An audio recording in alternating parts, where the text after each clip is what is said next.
Vamos lá elevar os nossos pensamentos, nossos sentimentos a Deus, aos sagrados orixás, às forças de luz que nos sustentam, que nos amparam, que nos guiam. Que elas possam nos inspirar para que esta conversa possa ser luminosa e proveitosa a cada um de nós. Vamos lá? Vamos voltar com as nossas conversas, né? Com as nossas palestras antes das nossas giras.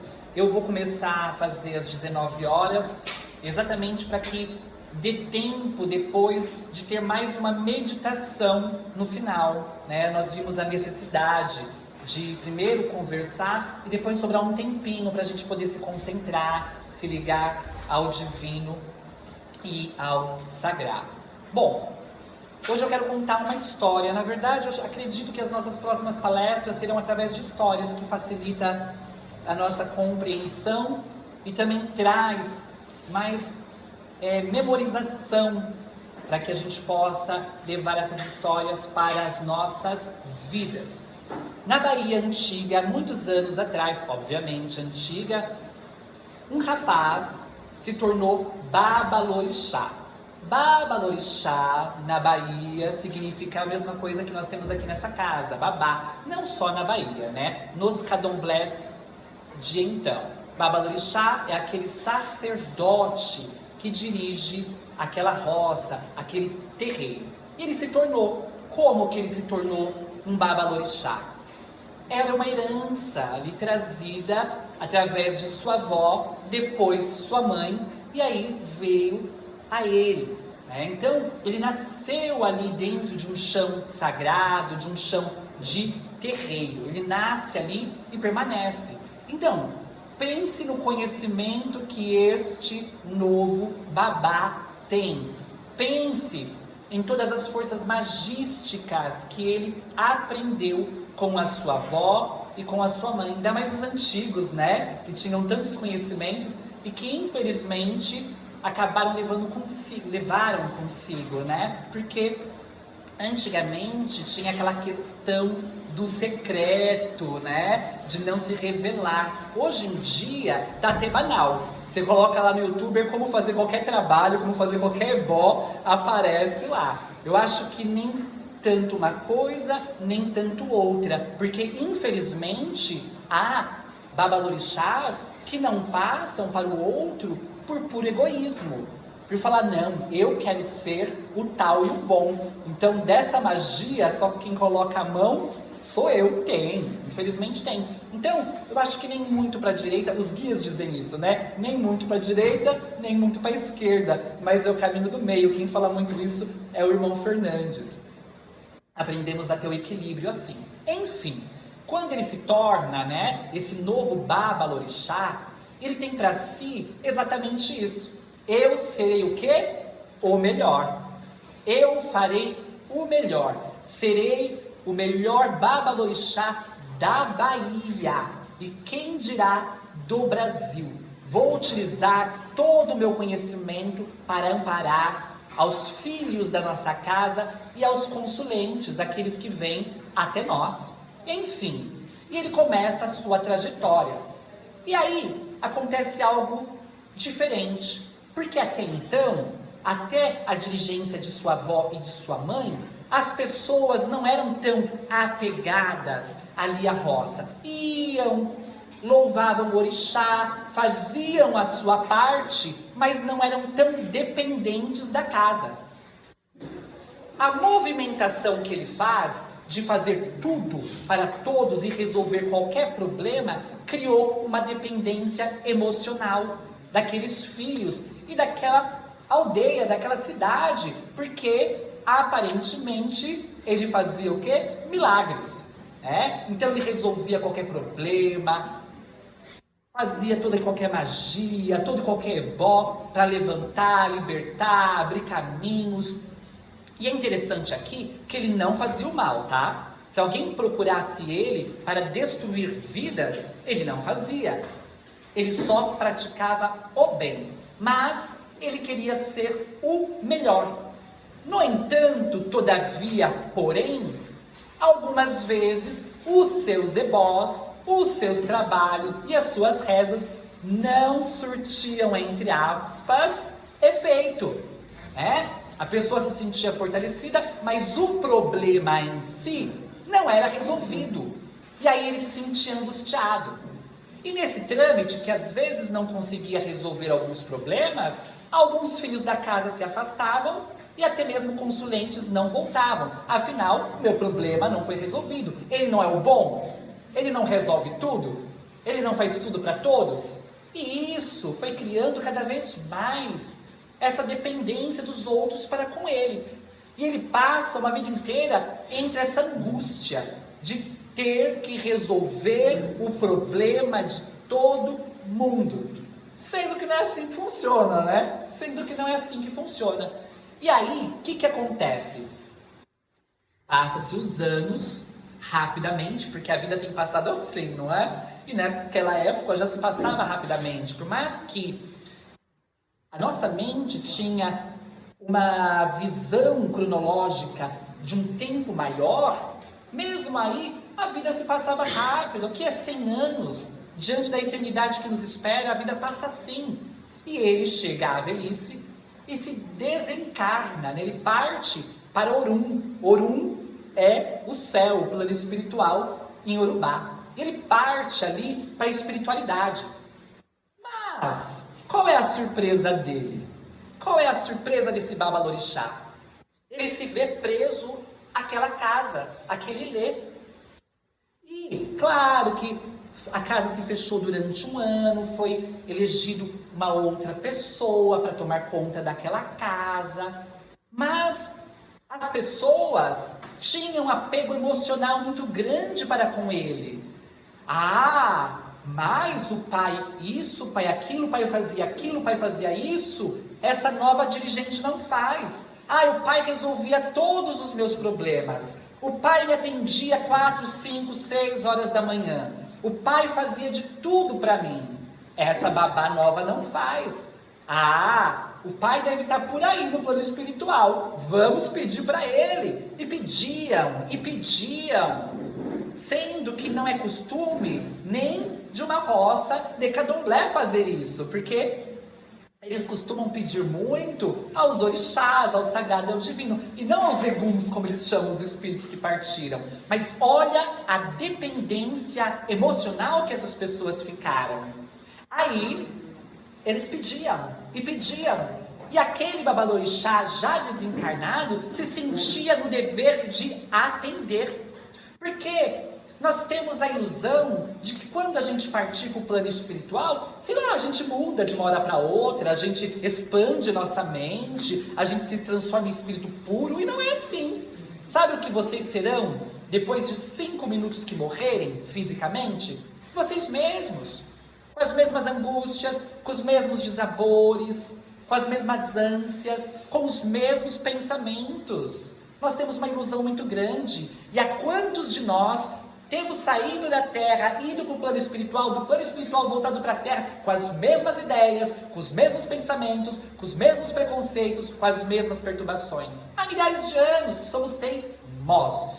Até o momento que a gente sofre e desperta. Mas enfim, ele continuou ainda com aquela mente escravizada, porque ele se escravizou de forma aparentemente boa, porque ele queria atender a todos, ele queria solucionar o problema de todos. É ruim isso? Aparentemente não. Ele está fazendo bem? Aparentemente não. Então, depois de muito sofrer na espiritualidade, porque ele ficava ligado àquelas pessoas envolviam ele naqueles pensamentos de súplica, e ele tentava de alguma forma ajudar, sem saber como, e aquilo foi angustiando ele cada vez mais. Até que um dia, depois de muito sofrer, porque às vezes a gente reclama das nossas dores, mas não nos movimentamos a benefício de nós mesmos. A gente espera que o outro resolva nosso problema. A gente tem preguiça. Sabe por quê? Porque não doeu o suficiente. Está doendo só um pouquinho. Eu gosto sempre de lembrar de uma história, e estou sempre relembrando, que é a história do cachorro no posto. de gasolina. Um rapaz, é uma história dentro de outra história. Um rapaz estava esperando ali no seu carro, naquela fila, né, de carros, para colocar gasolina no seu carro. E aí ele percebe que tem um cachorro ali chorando, chorando de dor, chorando. E aí quando chega a sua vez, ele pergunta para o frentista: você sabe o que está acontecendo com esse cachorro? Por que ele chora tanto? Ah, sei sim. Ele sentou em cima de um prego. Nossa, mas por que ele não levanta? Porque não doeu o suficiente. Então fica ali sentado. Muitas vezes a gente fica sentado nos nossos problemas, pensando que o outro tem o dever de resolver, que os guias espirituais têm o dever de resolver, sendo que os guias são irmãos que nos sustentam para que a gente possa passar pelo problema. Enfim, depois de muito sofrer, depois de ter ficado cansado ali de ficar sentado no prego, né? Aquele babalorixá no plano espiritual tem um estado. Poxa, eu também sou filho de Deus. Eu também preciso de cuidado. Ora, eu passei a vida inteira cuidando do outro. Preciso também ser cuidado. E faz uma oração, faz uma reza a Lodumaré. Lodumaré é Deus, Olorum, né? Não importa o nome que a gente chama, Zambi, Olorum, Jeová, Alá, Deus. Ele faz uma oração a Lodumaré, né? Faz uma oração a Paiobaluaê Nanamboruquê, que são senhores das passagens ao plano espiritual, são forças vivas que nos ligam ao plano espiritual. E aí, depois de muito fazer as suas preces, rezas, ele se apercebe de uma luz grandiosa que se aproxima. Era sua mãe e sua avó, vestidas a caráter, como babalorixás, com seus brajás, porque a vida também continua do outro lado. Elas foram boas sacerdotisas, continuavam a executar o trabalho do bem lá do outro lado. Porque toda religião é sagrada, nós que nos iludimos. Então, do outro lado, é natural que os candomblecistas se reúnem, é natural que os umbandistas se reúnem, é natural que os evangélicos, católicos e etc. se reúnem. Aliás, nós temos um trabalho aqui na casa que se chama acolhimento. Quando vocês passam pelo cruzeiro ali, muitos espíritos sofredores que nos acompanham, através de se ligar, né? Através do nosso perispírito, muitos que são médiums, até mesmo que não têm essa consciência, mas que são médiums de transporte. Esse cruzeiro serve para isso. Quando vocês entram na nossa casa, as forças do cruzeiro acolhem esses espíritos. Em um outro dia, a gente faz um trabalho do quê? De acolher esses espíritos, para eles serem ouvidos, para eles também serem tratados. Porque o tratamento aqui não é apenas com o encarnado, é também com o desencarnado. E quantas vezes, dentro do nosso trabalho, a gente atende espíritos que foram evangélicos. E são espíritos bons, tá? Espíritos bons, mas que estão revoltados porque não encontraram do outro lado o sono profundo, à espera do Cristo. Não encontram simplesmente a realidade. E reclamam, como assim? E olha como são as coisas. E não é castigo, é ensinamento, porque nós temos em Deus ainda a ideia de um Deus que pune. Deus não pune, Deus corrige. Então, olha a forma que eles são acolhidos dentro de um terreiro de Umbanda. Dentro de um terreiro de Umbanda. Porque Deus é um só. E aí fica a lição. E aí vai além. Porque eu lembrei dessa história, por quê? Porque eu disse que nós nos unimos aquilo que nós cremos do outro lado. E aí, depois de conversar um pouco com esses espíritos, eu sempre lembro eles. Por que vocês estão iludidos? Por que você está revoltado? Você não aprendeu com Cristo que Deus é Deus de vivos? Por que estariam mortos? Então, lembro até mesmo daquela música evangélica para eles, porque ele vive eu posso crer no amanhã. Por que eu vou acreditar num sono sem sentido, sendo que o Cristo trabalha até hoje, junto a Deus, e as palavras dele, quando os discípulos dizem, mestre, vamos descansar, meu pai trabalha até hoje, eu também trabalho. Então, nós também lembramos de quando ele diz, não é o discípulo maior do que o mestre, se o mestre faz, o discípulo faz. Se Deus, Jesus trabalha, por que nós não iremos trabalhar? Ilusão. Ilusão. É um sono de preguiça, que eu também quero. Morrer e dormir. A vida é cansativa. Mas não é assim. A vida nos espera com mais trabalho. E aí, vocês acham que é um orixá que vem acolher esses espíritos evangélicos? Não, são pastores. Eu os vejo e eu falo, olha irmão, olha irmã, tem um pastor aqui para te acolher. Vá com Deus. E eles vão. E eles vão. E aí, aquela mãe amorosa, aquela avó amorosa, veio recolher o filho. Mas mãe, mas vó, por que tamanho sofrimento se eu só realizei o bem? Se eu só servir uma vida inteira? Ah, meu filho, meu neto, você na verdade serviu a vaidade. Você na verdade queria ser melhor do que Deus. Aprendeu tantas magias, aprendeu tantos ebós que nós ensinamos, mas esqueceu que a sua avó traz a herança escrava.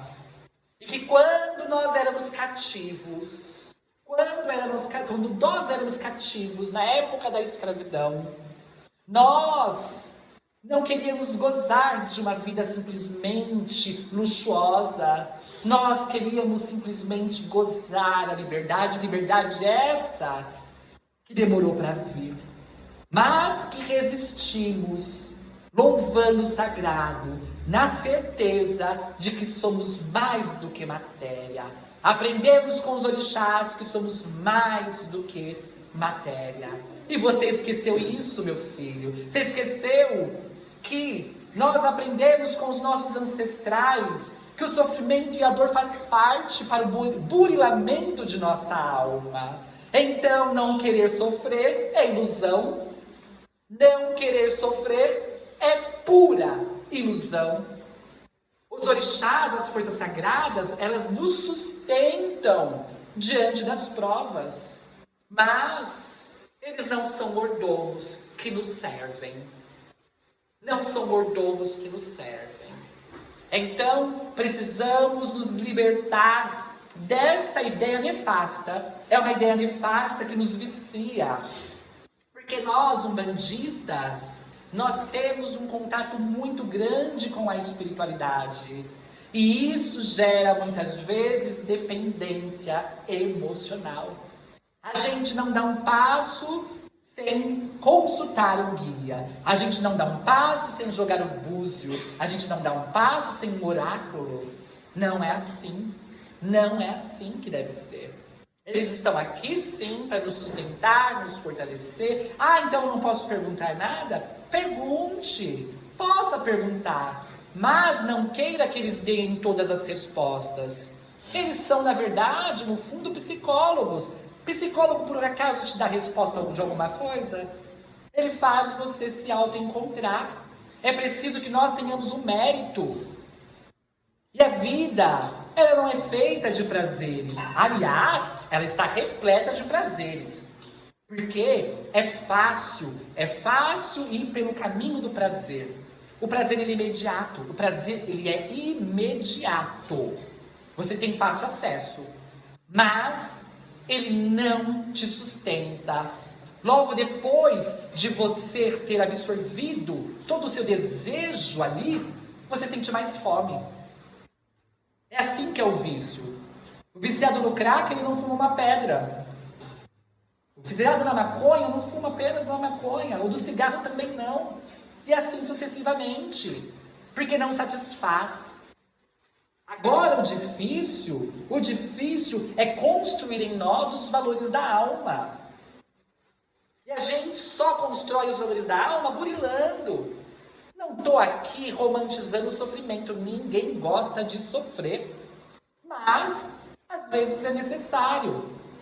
E aí sim, podemos fazer tudo o que estiver ao nosso alcance. E devemos. Mas, quando a porta não estiver aberta e você bateu e ela não se abrir, aguarde. Aguarde. Às vezes, não é aquela porta, é de outra casa. Só que aí você fica tão preocupada com aquela porta, com aquela casa, e não percebe que é um outro caminho ao lado. E é um caminho grande que você nem enxerga, porque você está tão fixado naquela casa, ou tem preguiça de andar mais um pouco. É preciso que a gente acorde. É preciso que a gente acorde. E após dizer tudo isso ao seu filho, aquela avó, aquela mãe recolhe ele e fala: vamos nos reeducar. Você irá voltar novamente. Você irá voltar novamente para iniciar tudo de novo. E no mesmo ilê, na mesma casa e no mesmo terreiro. Para você transformar aquelas pessoas que você viciou em pessoas capazes de andar por si mesmo. Então, ao invés de beneficiar, ele fez um mal. E teria que corrigir. Porque no fundo, não era o bem que o movimentava. No fundo, era o egoísmo. Eu quero ser o melhor. Eu quero ser o tal. Esquecido de que Deus nos dá o livre-arbítrio. Deus permite o sofrimento. Não por castigo, mas porque nós precisamos crescer espiritualmente. E às vezes só o remédio amargo que nos cura a alma. Somos esquecidos de que não há injustiça. Na verdade, há muitas injustiças na Terra, mas nenhum injustiçado. Nenhum injustiçado. Porque se aqui estamos, é porque merecemos. Todo mundo aqui acredita em Deus? Todo mundo aqui acredita em Deus? Então, para acreditar em Deus, é preciso acreditar nos seus atributos. O dele, um dos seus atributos, é o amor. Um dos seus atributos é a misericórdia, é a inteligência suprema, é a justiça suprema. Então, se você está passando por sofrimento, é porque você precisa, ou porque merece. Porque há essas duas movimentações. Às vezes precisamos para crescer e às vezes merecemos. E muitas vezes a gente mais merece do que precisa. Então vamos, absorver toda essa história e nos despertar. Para que a gente possa ser cada dia melhor. E não fazer dos nossos irmãos espirituais que nos atendem meros mordomos ou escravos. Tudo bem? Muita luz, muito equilíbrio e muita paz.